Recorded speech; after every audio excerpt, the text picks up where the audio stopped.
Well, hey there. It's Dylan, the Grumpy Stew from the Grumpy Stew podcast. Welcome back to another live stream. But again, I've done absolutely nothing to prepare for this, and I don't even know if it's working, so let's just assume it is.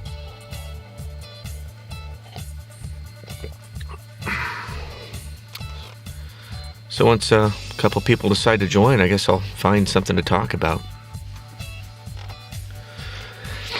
Kat's been in and out. I don't know what she's doing. She's managed to pull one of my acoustic tiles off my door. Very helpful.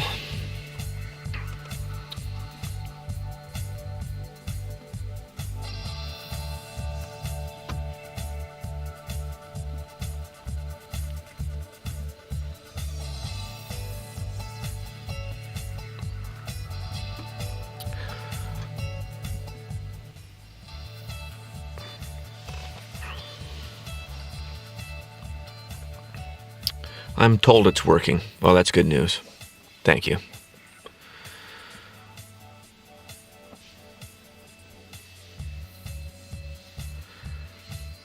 All right. Let's give folks a couple minutes to come on in.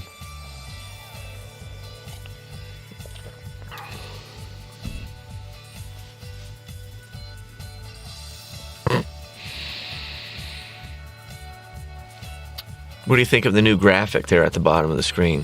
Does that look good? Oh, thanks, man. I like the mug too. Fits my personality. Extra grumpiness in the coffee.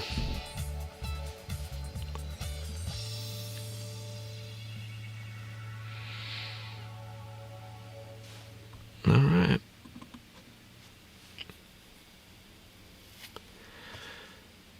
Not a whole heck of a lot going on. All right, I'm told the graphic looks good. Well, just color me pleased. All right. Well, hey, what's new in the world? Anyone?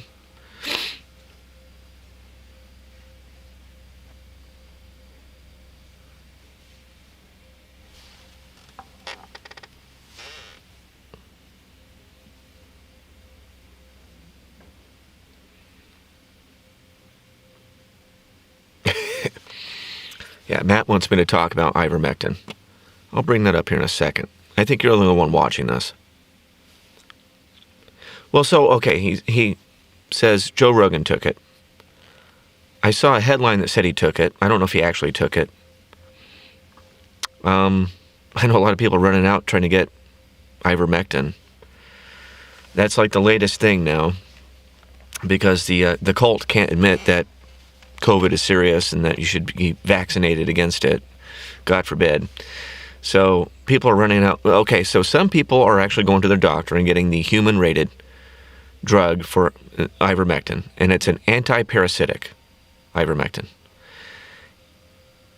Doctors prescribe it to people to treat things like scabies. Okay?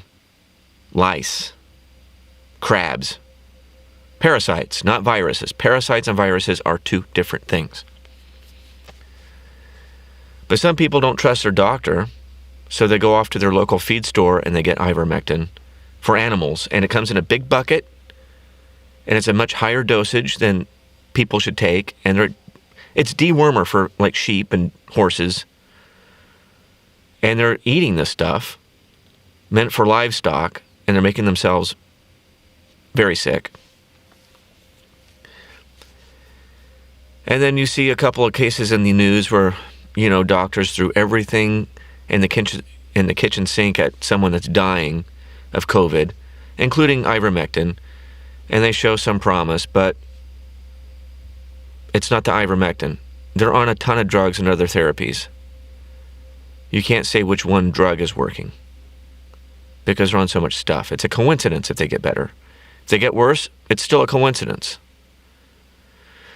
So as far as I know, there's like 20 current active studies studying in a double-blind clinical trial the efficacy of Ivermectin against COVID. Until those studies are complete, who knows? But I'm going to take a wild guess that the horse dewormer doesn't do much against a virus.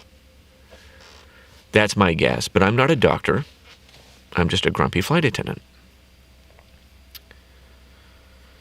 And I think it's kind of fucking stupid, really.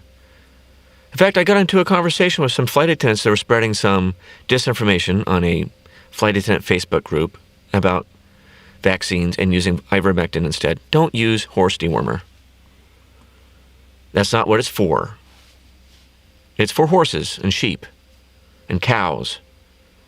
You are much smaller than a horse. I don't know if you realize that or not. If you're really curious, go talk to your doctor. If they give you ivermectin, they're an idiot.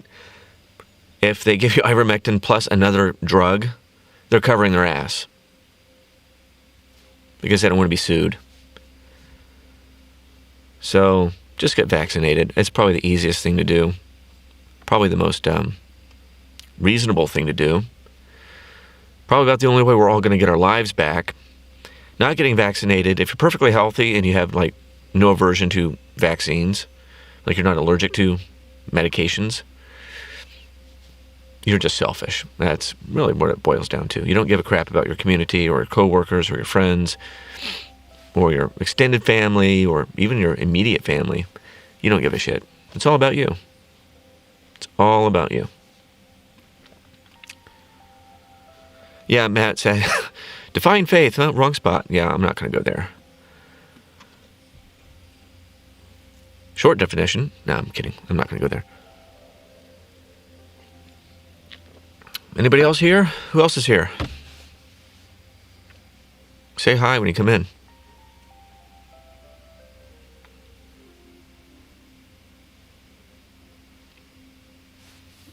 Accident.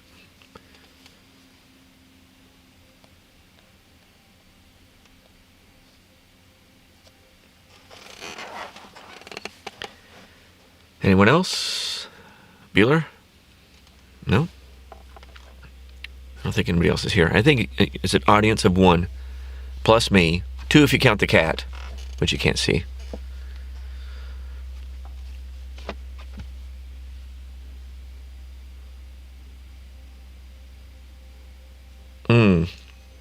I've been asked for a list of pet peeves. Wow, where to begin? I'm a professional complainer. I have grievances. And I don't just have pet peeves, I have psychotic hatreds. So, well, let's just start with one of them. Let's say you're going from a small town to another really small town, and you got to connect to get to that other small town.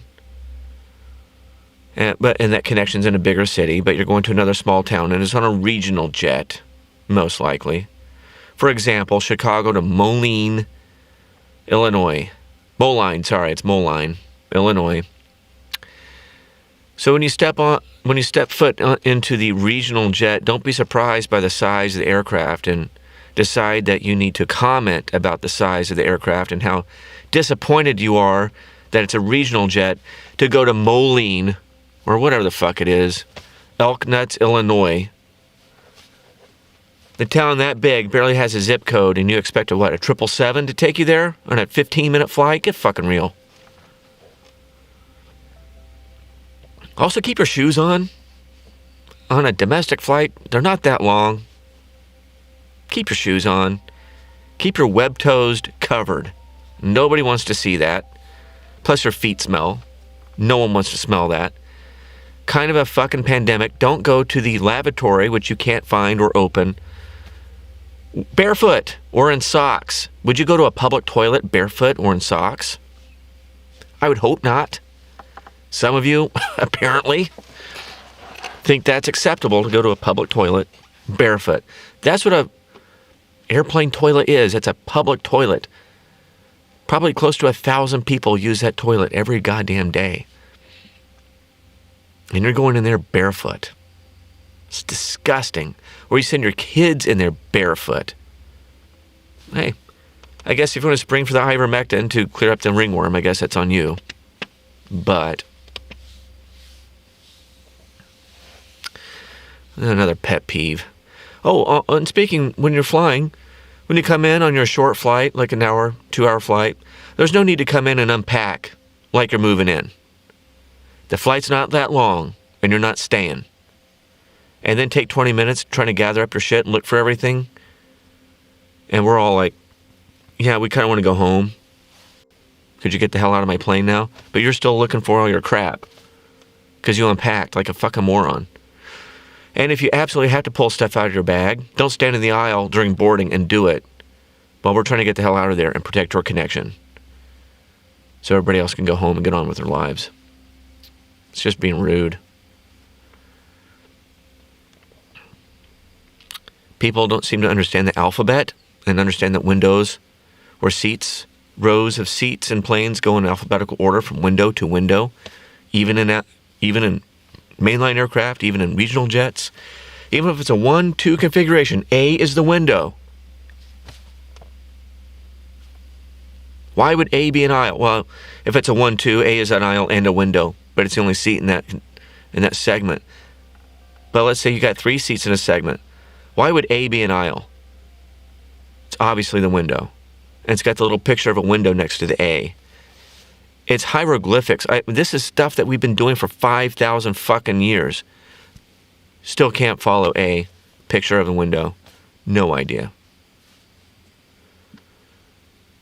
Let's say you accidentally press your flight attendant call button looking for the reading light. Well, repeatedly pressing that button is not going to magically make the light come on. It's just going to make a whole lot of noise. It's going to piss off a lot of people. You're going to look like a bigger idiot than you might actually be. And a big hint, the flight attendant call button is a button that has a picture of a person on it. Not a reading light. Reading lights don't have pictures of people on it. It's kind of simple. I might have a meme to share with you. Let me take a look.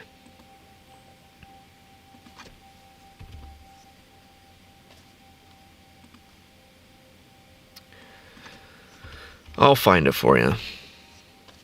And it is apropos to grievances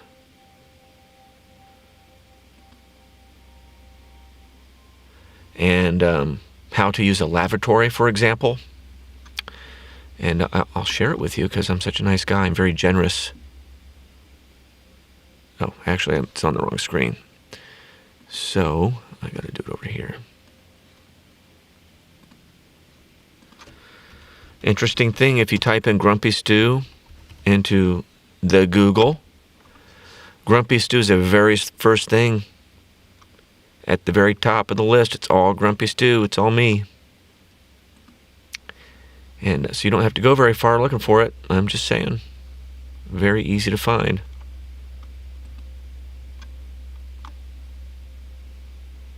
And I'm going to share this with you as soon as I can make it big enough to be seen. All right.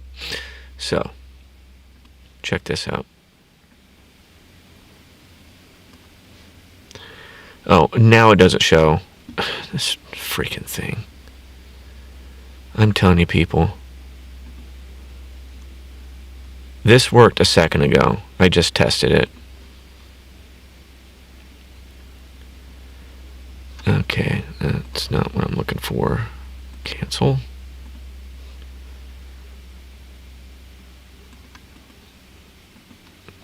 Stupid fucking thing. And you would think it would just stay on, but it doesn't. There we go. Highly apropos of using the lavatory on the airplane. 80s kids remember this. 80 kids remember when He-Man at the end of the show would have like a friendly tip. Usually for being a nice person. Well, this one's practical in life too, even as adults. Push where it says push. Pull where it says pull. Or just turn the knob because it's a door. Kind of like the one on your trailer. But until next time, friends. Highly apropos.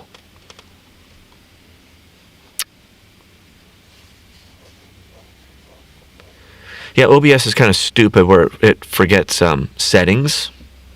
Like midstream. It's a little infuriating.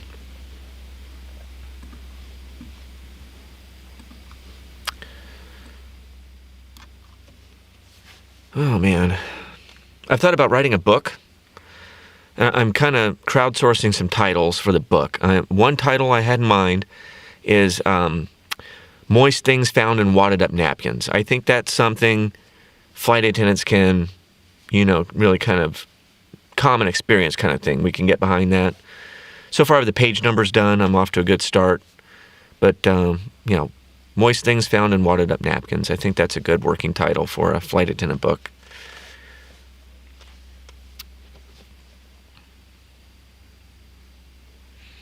Oh, hey, another pet peeve. Don't be a cheap bastard. I'll give you an example. I'm working my way back to New York yesterday, and it's on a 767-400, the big one. And I'm slinging the $2 earphones in economy. They're $2. $2, not like €2, $2. American. $2. I get to row 53, this lady asked me, hey, are the earphones in first class complimentary? I go, well, of course.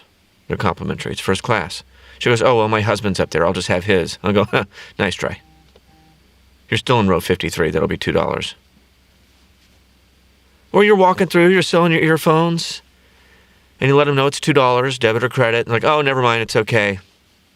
Well, you're just going to lip read? You're just going to lip read? A little dyslexic there. For 5 hours, have fun. Lip reading. That tiny little screen. Little magnifying glass. I think he's telling her to go fuck herself.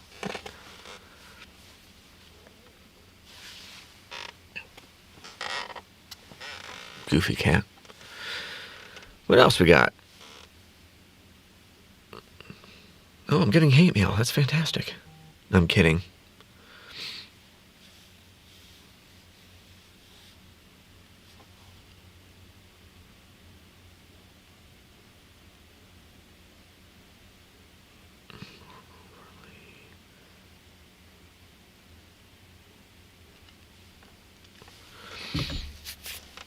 What else we got? Anybody else? Anybody?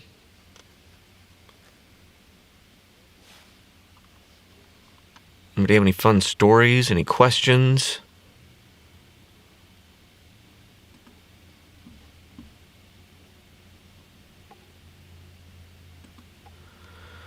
More pet peeves. Man, I should probably keep like a list of this stuff handy.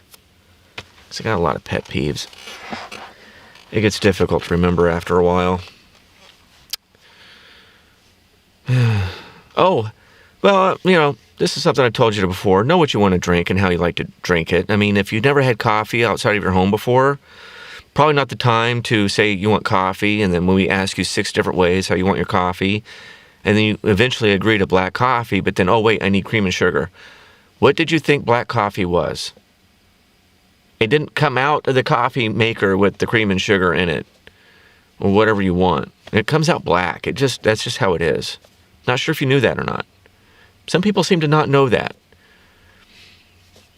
If you don't like ice, tell me right away you don't like ice. I'm not one of those flight attendants that asks you if you want ice. I think that's a waste of time. I don't ask everybody if they want ice. I just assume if you're drinking a Coke, you want some ice in your Coke. Something I've witnessed. I've witnessed some crazy stuff. I've also witnessed some... Okay, so the saddest thing I've ever seen, several years ago, was working a flight from Houston to Oklahoma City. It is a turn. We're going back to Houston. We're boarding, and here comes this older African lady. And she's Senegalese, and she speaks no English. She speaks only French. And she has no idea where she is, what's going on. She can't really say what her name is. She's just completely out of it. She's elderly. She's in the thralls of dementia. We put her in her seat. She can't keep her seatbelt fastened. She keeps unfastening her seatbelt and trying to get up. And so, you can't fly if you can't fasten your seatbelt. So we get a gate agent to come down and assess the situation. To their credit, what they decided to do was to get a gate agent and have her deadhead on the flight to accompany the elderly lady who couldn't understand what was going on and sit next to her on the plane.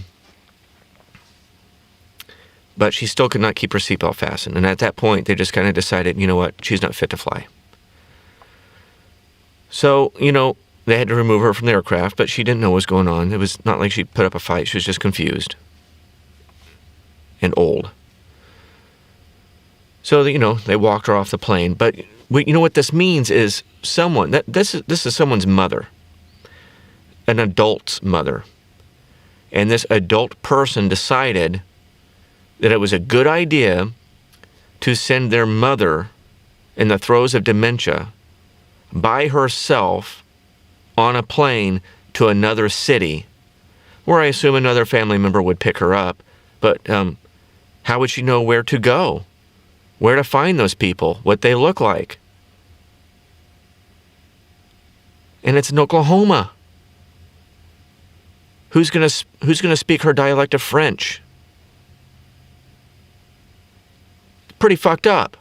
Probably one of the saddest things I've ever seen. And I've seen some crazy stuff. And that's pretty messed up. Someone sending their elderly mother in the throes of dementia to another city alone with no help. Houston to Oklahoma City, I'm just saying, is not that far. And hey Matt, what do you suppose that is? An 8-hour drive or so? Maybe less. No, she couldn't fly, at least not alone, to answer your question. She wasn't capable of flying by herself. She was just too whacked out of her mind. She had no idea what was going on. Okay, so about an 8-hour drive. Put grandma in the car, take her for a drive. If you gotta fly, join her. Hello, don't be cheap about it. Get 2 seats together, fly your elderly mother to the destination and take care of her. Because that's what a good son or daughter does. I'm just saying. I wouldn't do that to my mom. I don't know anybody who would, quite frankly. And that's pretty messed up. And in speaking of getting seats together, hey, if it's a whole family flying together for a big vacation, don't book basic economy. I know the price looks tempting. You see that $20 broke dick special on Orbitz, and you're thinking, oh, whoopee, we can save a couple bucks on the flight, and ignore all the warnings that you can't book seats together, and you can't choose your seat, and it's probably middle seat in the back by the lavatory, and you're going to be separated from your family, and you check all these boxes that you understand, blah blah blah, and then you still expect the airline to rearrange the entire fucking aircraft full of people that paid more money than you to accommodate you and your stupid homely family. It's not how the world works. Spend a couple bucks, put it on the branded credit card that we get the most benefit out of it,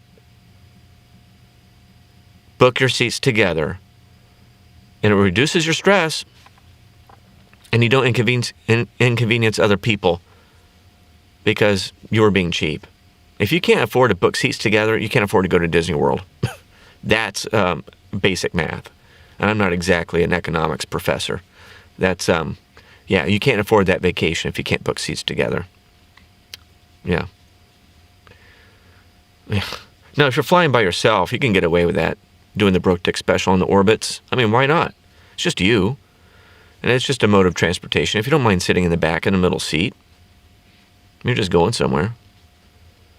Flying with the wife, flying with the kids, you're all together. Yeah, you need to book seats together. That's just how it is. You might need to book a little earlier than you anticipate so that way you can choose seats. But yeah, it might cost $30 a person more as opposed to the, $15 broke dick special, whatever it is, it is. I don't know what tickets cost anymore, but they're cheaper than they used to be. I know that much. You should see the people we have on the plane. Some of them don't have teeth. Oh boy, that's a good list. Pet peeves. It's pretty solid.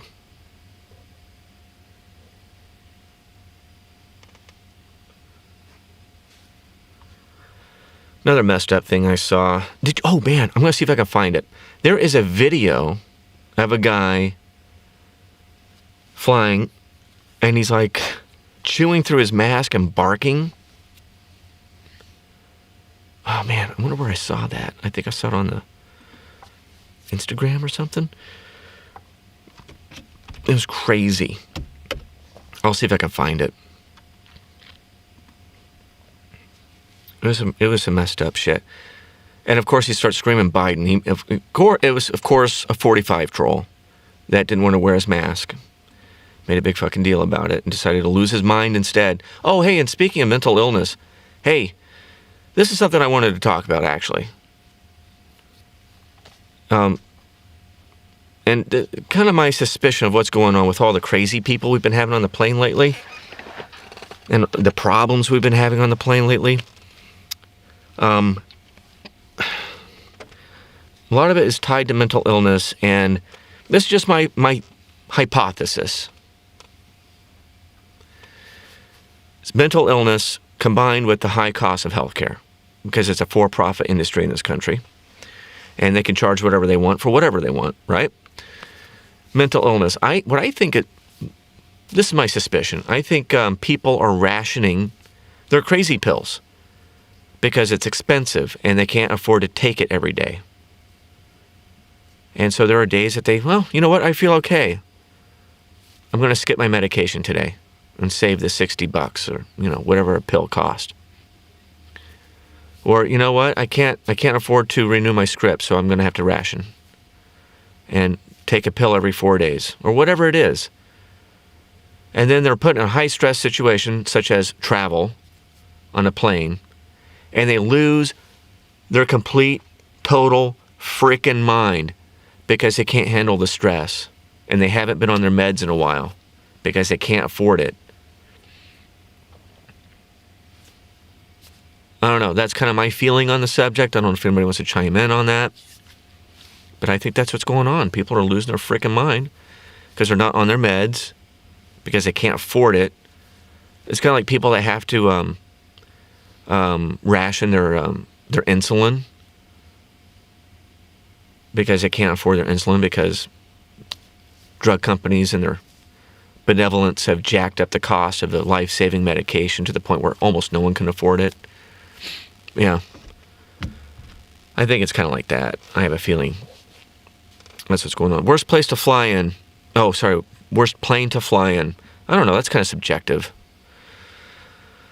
Oh, probably an ERJ 145 would be at the top of my list.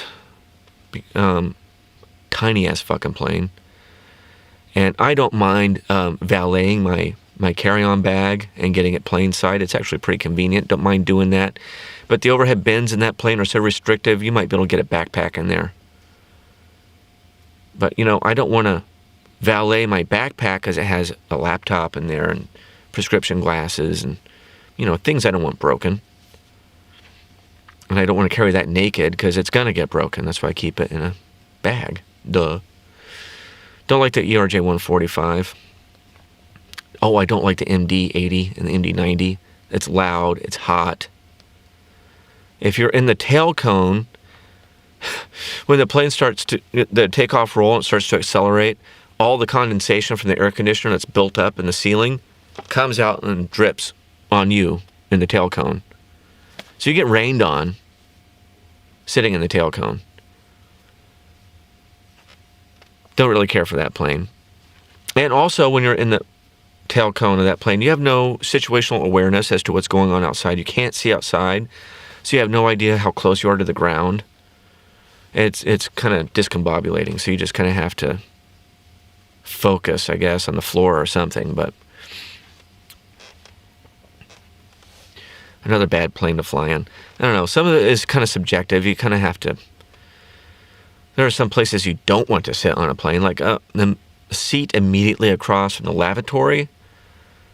No, it's a high traffic environment, and every single person on that plane is going to walk past you at some point. Some of them more than once. Don't want to sit there. I don't like middle seats in particular anywhere. That's no fun. That's why you spend a couple bucks so you can choose your own seat, and you can choose that window seat, Or you could choose an aisle seat somewhere else in the plane that's a little more, advantageous. If you can swing it, what you really want to do is sit in a section of the aircraft where most seats have immediate aisle access. So not necessarily business class, but like the class right behind business class, where maybe it's like a 2-2-2 configuration. So there's a window, aisle, window.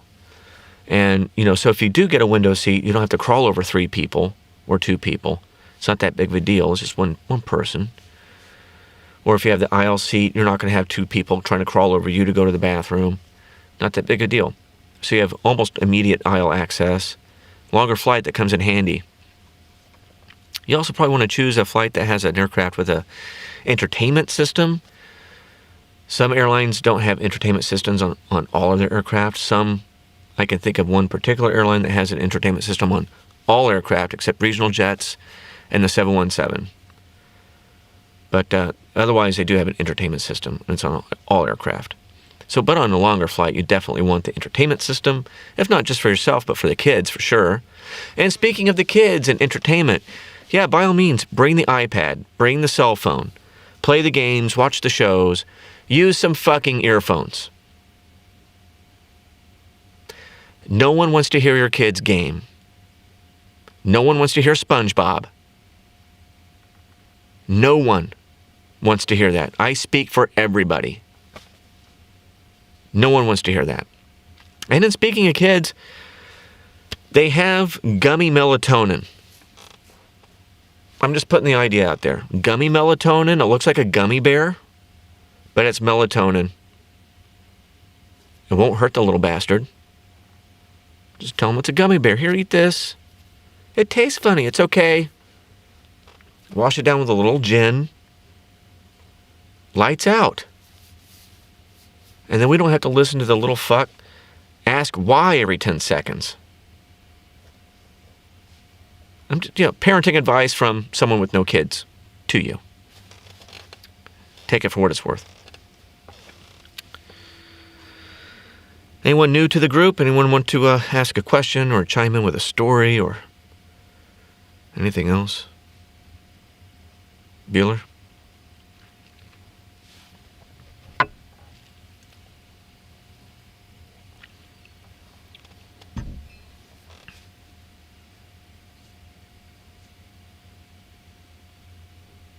How's the weather where you are? It's raining, but it's Florida, so that's expected.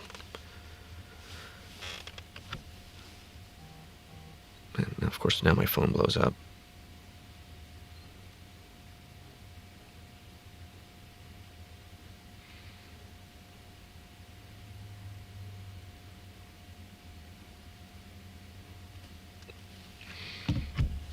Okay. Oh, any other topics to discuss? Any questions? Anybody else in the group? Stories?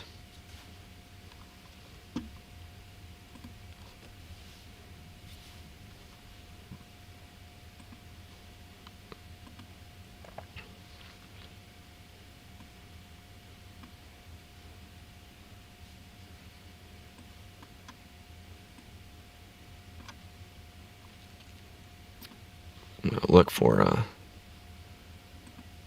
something in particular. Let's go to the grumpystew.com.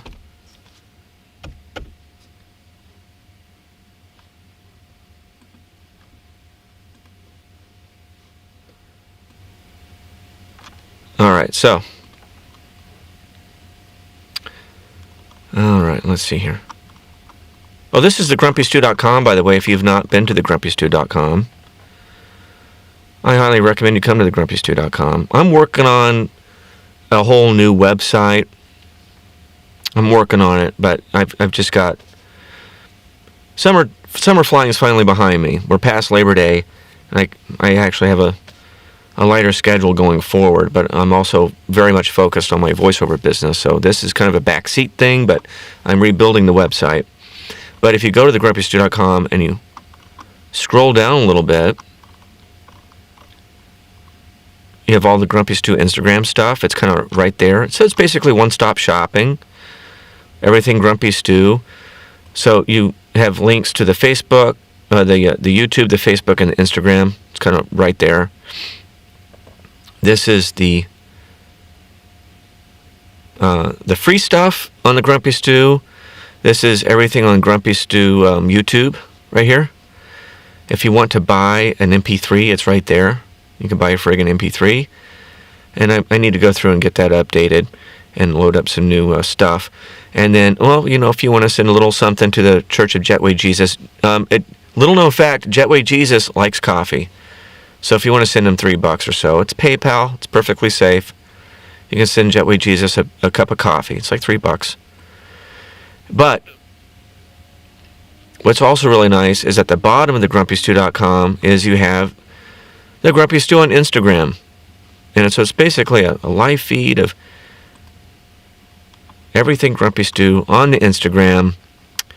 And, okay, my meme game is getting kind of weak lately. I'm having a hard time coming up with stuff. I'm just not that creative, I guess. I don't know. But here's one of the latest memes. I don't think it's very funny. What should explain, like, it got like, I don't know, 30 likes or something. I don't know. But did it really, though? Really? It fit on the last plane. No, it didn't. This one I love. Because this happens a lot. You'll be walking through economy, and someone will go, yeah, you know, actually, here's the thing. I'm really supposed to be in first class. And I'm like, yeah, sure you are. But you're in row 65, so have a seat. Yes, you're going to pay for the booze. Yes, you're going to pay for the earphones. I don't care where you were supposed to be. Where are you currently? And I'm pretty sure where you were supposed to be was in your head. And you didn't actually pay for that first class. Oh, look at that.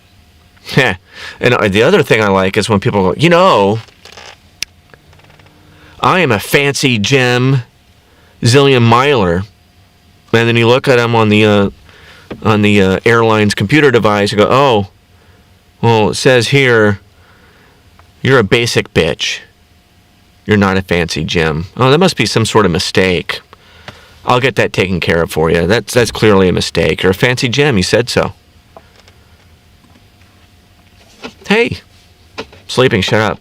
Remember that time you told that Pax to go fuck himself? Well, I had forgotten about it until you brought it up, but thank you.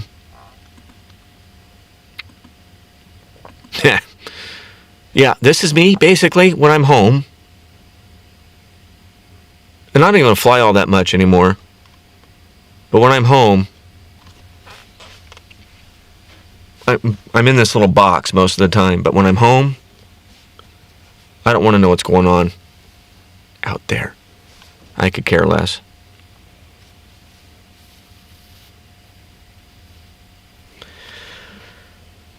Matt's asking about a plane that was grounded. Which plane are you talking about?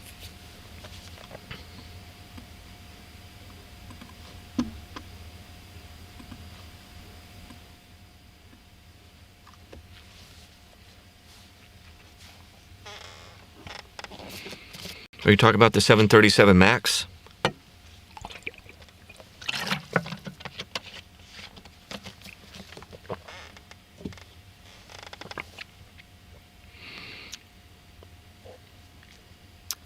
Well, before the MAX, there was a 787, and it had some battery issues, but obviously that plane's flying. And then after that, it was the MAX. It is flying. The Boeing was able to rectify the issues with the aircraft, and they got their certification from the FAA, so the plane has been cleared to fly. And in the United States, it's only operated by, maybe I shouldn't mention airlines because they probably don't want to know. But yeah, it is flying. It's a perfectly safe aircraft. And people throwing out a bunch of suggestions they don't know about because, you know, I guess they're armchair aircraft engineers, I suppose, aeronautical engineers. And anyway, the plane's fine. It's flying. And so, you know, here's the thing that really kind of bugs me about that whole MAX situation. And it's all due to greed, corporate greed. 100% corporate greed. Both on the part of airlines and Boeing. Boeing is in the business of selling aircraft, right? And airlines are in the business of operating these aircraft for profit. So the 737 has been around for decades. The reason why it's been around for decades is because it's a proven aircraft. It has changed substantially in respect of, the internal systems and avionics and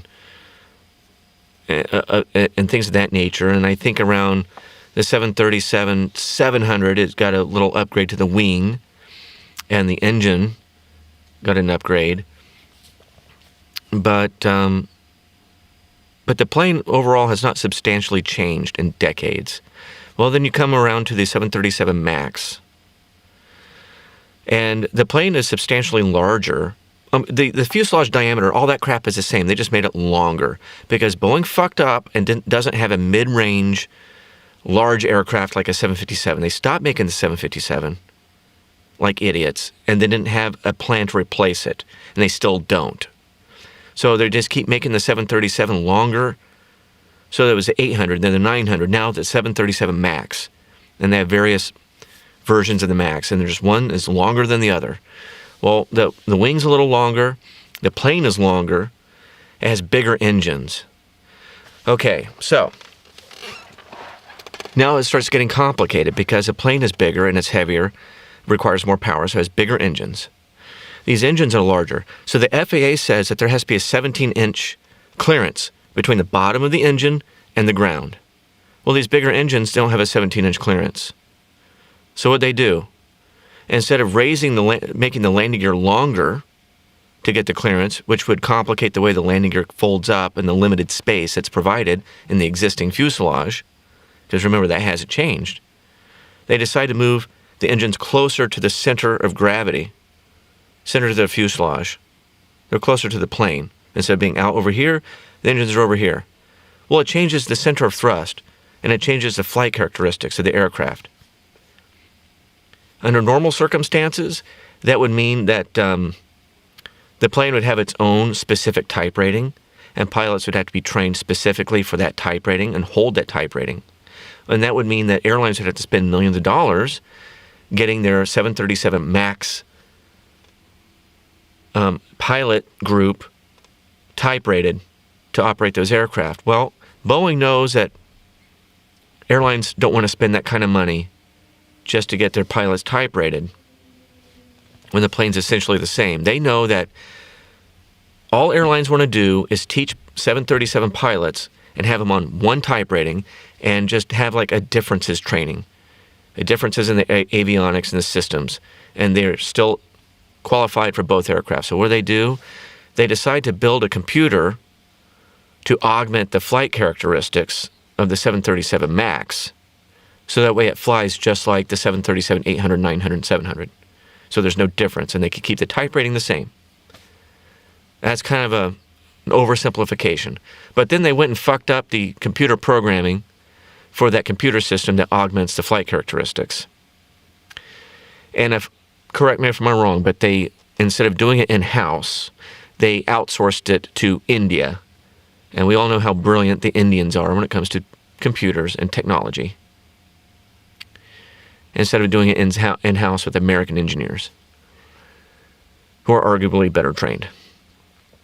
And then they seem to have skirted some, I don't know, like oversight from the FAA, let some stuff kind of go by the wayside, and 2 planes crashed, 3 planes crashed, something like that. Ended up having the entire fleet of MAX aircraft grounded for over a year. Couldn't sell them. I bet there's still a backlog of planes sitting at the Boeing airstrip in Seattle. I bet there's a whole bunch of them still sitting there because they can't sell them. But the MAX is flying. It's a perfectly safe aircraft now that they got the software issues all worked out, and there's like a sensor problem. That's all fixed. They got it worked out. Plane's fine. Looks really nice. Looks pretty cool on the outside. I've seen pictures of the inside. Looks pretty nice.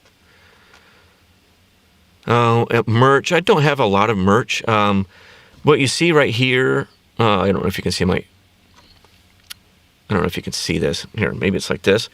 kind of down here. It's a coffee cup. I think if you click on that, it might take you to a link to buy a coffee cup.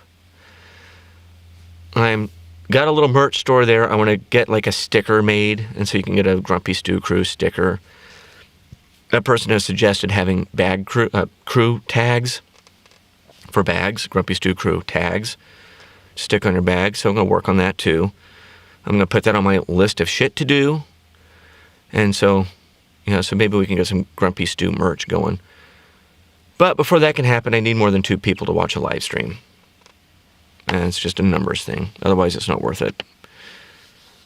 All right. Anything else? Anybody else want to chime in, ask a question, got a story?